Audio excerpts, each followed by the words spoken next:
One Eric Mwesigwa appeared on social media on 13th February 2023 claiming to be a member of the leading opposition party, the National Unity Platform, after he met with the NUP party president, Robert Kyagulanyi Ssentamu. Mwesigwa claimed that he was abducted by men moving in a Toyota Hiace minivan, popularly known as a drone, was tortured by security operatives for 2 weeks and later dumped near home. Now, in a strange twist, Mwesigwa Eric showed up at UPDF headquarters in Mbuya, Kampala, accompanied by one Kadu Joseph and the Deputy Chief Military Intelligence, Brigadier Abdul Rugamayo. He addressed a press conference called by the UPDF spokesperson, Brigadier Felix Kulaije. According to Mwesigwa, he was coerced to say that he was tortured by the security operatives. He further claims that instead it was NUP party members who inflicted pain on him after he signed with them an agreement where he was promised 50 million shillings and a trip abroad. Now, Mwesigwa claims that when NUP failed to fulfill its part of the bargain, he came out to expose them. Nenga stone ne yantusibwako yali mpange.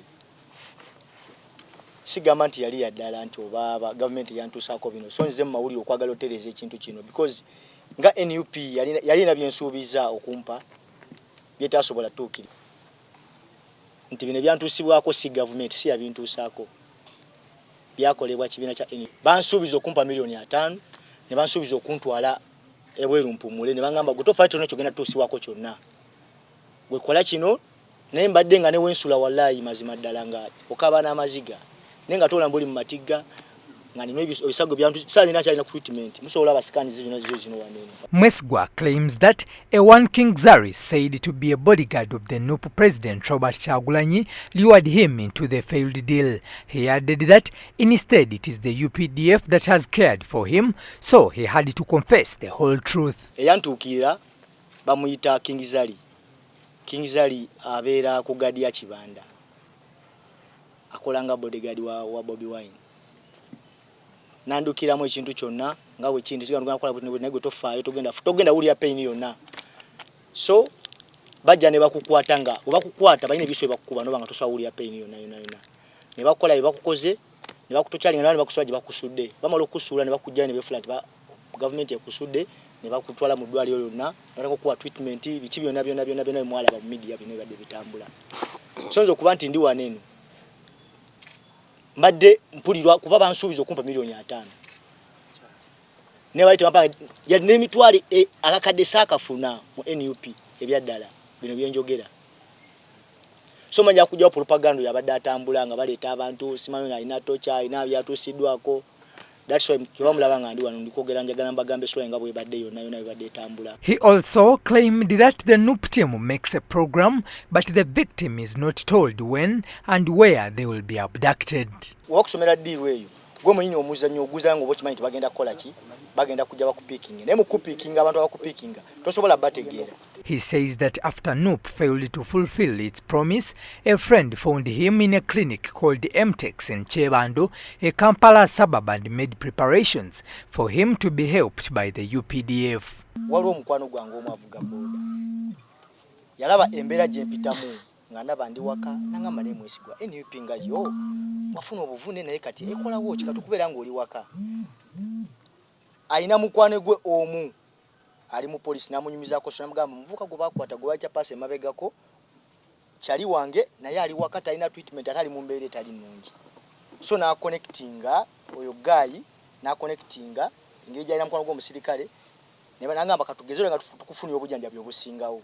Another man, Kadu Joseph, also claimed that he was next in line to be tortured by the NUP agents. He said that after learning of Mwesigwa's experience, he also decided to confess. Mbadde muvumu ti Eric wavaako nga bamwadde bamusuubiza nange omugokuna Kadu nange nkolole yange nange nfune ekigiro okukola ki okumpeebwa nipo nemaze okukola Eric muganda wange nga naye ali mu kalwaliro eyo kuba nange bansanze naye nga bazze mu kalwaliro government yakoze intelligence yawo ne tugwako mu kalwaliro yadde byaki ninga kalwaliro kenyini Eric kali bikaina wadde ki kyeka munye bakola tunadde neki n'ekikumi.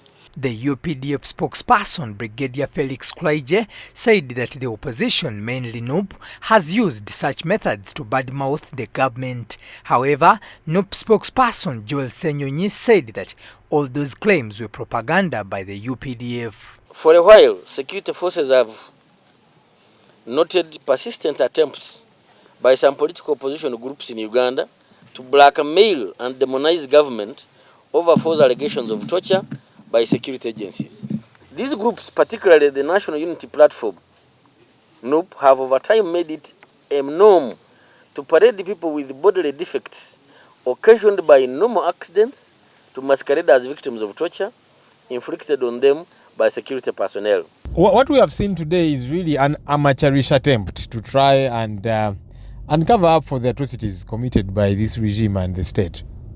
And it's not the first time that they will try to cook up things. You remember in Arua, they got guns, displayed them, and said these ones were in Honorable Chagulanyi's hotel room. During Dr. Kizza Besiege's trial of trumped-up charges, rape and all of these crazy things, you saw how the trial was conducted. They got a woman, gave her headgear, and then they put a recorder in there to keep listening and give answers. You know, you remember Mzee Chibalama, the founding leader of our party. He burst out and cried in court and said he has been abducted and tortured and coached to lie against NUP and Chagulanyi. So it's not the first time that they will try and play these antics.